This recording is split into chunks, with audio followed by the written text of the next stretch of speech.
So, what's up guys? Dandan nga pala ang nasa harapan nyo ngayon. Hindi ako matalino, pero madiskarte akong tao. Kaya ngayon, samahan nyo ako. Papakita ko sa inyo kung anong trabaho ko dito. Ako nga pala ay kasalukuyang nagtatrabaho ngayon sa tracking. At habang umaalis kami, hinahanda ko na ang mga kagamitan kasi ito ang gagamitin pagpasok natin sa loob ng warehouse. Dito ngay sa Maynila, di pwedeng patamad-tamad ka lang. Kung mataas yung pangarap mo sa buhay, dapat dobling sipag at tiyaga ang gagawin mo din dito. Kasi kung gusto mong bilhin yung bagay na hindi ka tumitingin sa presyo, dapat matuto ka rin magtrabaho nang hindi tumitingin sa relo. Base sa na-experience ko, sobrang layo ng buhay sa probinsya. Dito sa Maynila, sa probinsya nga pwede ka lang magtanim ng prutas at gulay. Mabubuhay ka na. Dito sa Maynila, kailangan mo talagang magtrabaho para magkaroon ka ng pera, pambili ng pagkain at pambayad sa mga kailangan mo. At pag nagkaroon ka ng pera, magtabi ka para sa sarili mo at mag-invest ka para may mapuntahan yung perang pinaghirapan mo. Ang trabaho hindi naman dapat panghabang buhay. At kung gusto mo ng time and financial freedom, huwag mong iasa ang lahat sa sahod mo. Sa part ko ngayon, temporary lang tong pagtatrabaho. Ginagawa ko lang tong tulay para maabot yung goal ko. At ito nga'y ginagabi na kami.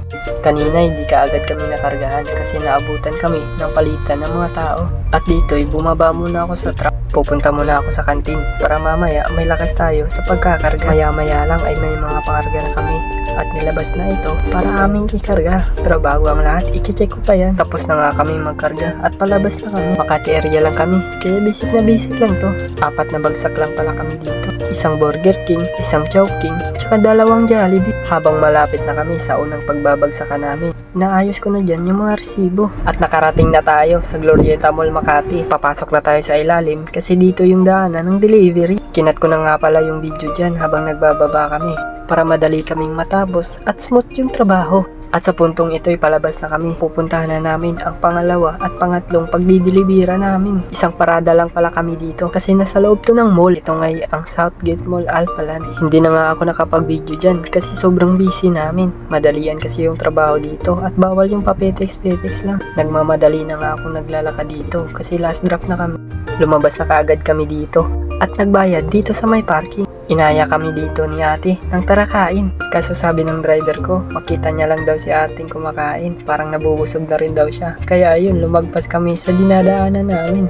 Konting oras na lang, malapit na tayo sa last drop namin. Ito ang Jollibee Shell SLEX Makati. Maya-maya bumaba na ako dyan at naghanap ng paradahan. Hindi na nga ako makapag-antay na ibaba lahat ng karga namin. Medyo konti na lang to kasi nabawasan na kanina. Punong-puno yan, pero marami na rin kami nababa. Agad-agad ko nang pinasok sa loob at nang matapos na kasi nagmamadali na rin ako. Alas 11 na kasi ng gabi at wala pa akong hapunan. Babiyahe pa kami pa uwi, kaya malamang sa alamang alas 12 na ako makakain dyan. Maya-maya lang nababa na namin ng driver ko lahat ng mga pakarga namin dyan. Pumasok na kagad ako sa stock room para tulungan mag-check yung stockman. Kaso sabi niya sa akin kaya niya na daw. Kaya inaantay ko na lang siyang matapos at na makauwi na kami. Ito na nga pala lahat ng laman ng likod. Pushcart tsaka return na CO2. Medyo malinis na kasi nababa na lahat. At ngayon sinarado ko na kasi tapos na kami magbaba. Hanggang dito na lang pala yung unang vlog natin. At kung may natutunan kayo sa video, huwag niyong kalimutang mag-like, comment at share. Maraming salamat sa panunood. Sa susunod ulit. Bye-bye!